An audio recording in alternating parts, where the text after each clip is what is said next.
In the early years of the United States, before slavery became the nation's most pressing issue, regional tensions were already beginning to rise.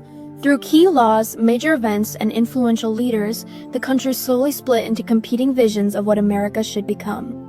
We'll begin with the Constitutional Convention in 1787. This caused sectionalism by exposing deep regional disagreements over representation, power, and economics.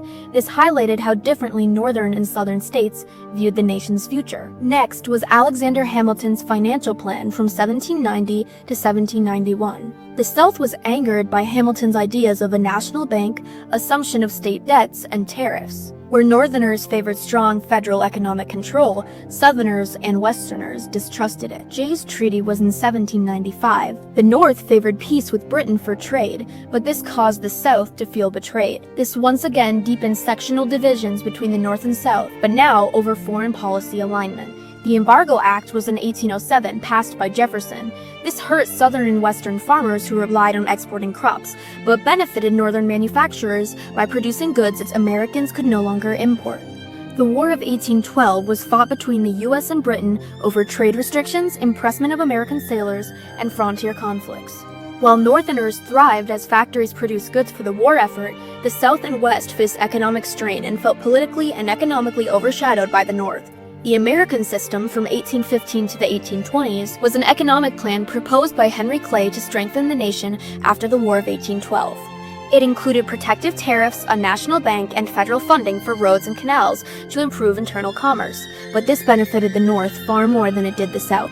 The Tariff of 1828, also known as the Tariff of Abominations, was a high tariff that protected northern industries but hurt the southern economy by raising prices. The nullification crisis was from 1832 to 1833, where South Carolina declared tariffs unconstitutional. This heightened the national debate over federal versus state power. The Bank War was from 1832 to 1836. This was a conflict between President Jackson and the National Bank. The North supported the bank, while the South opposed it. The 1830s were the rise of the King Cotton economy. The South became more specialized in agriculture, while the North industrialized. Different economic goals increased sectional distrust. Next was the Transportation Revolution, where canals such as the Erie Canal in 1825 and railroads mostly benefited the North and West.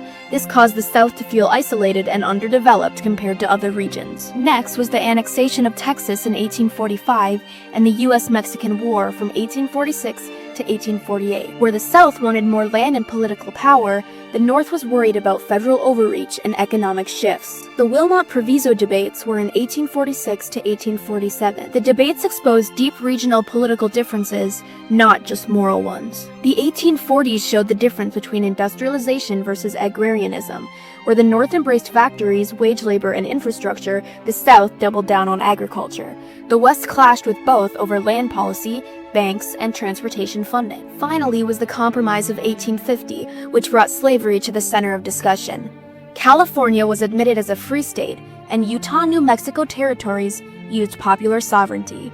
There were stronger fugitive slave acts, and the slave trade was outlawed in Washington, D.C.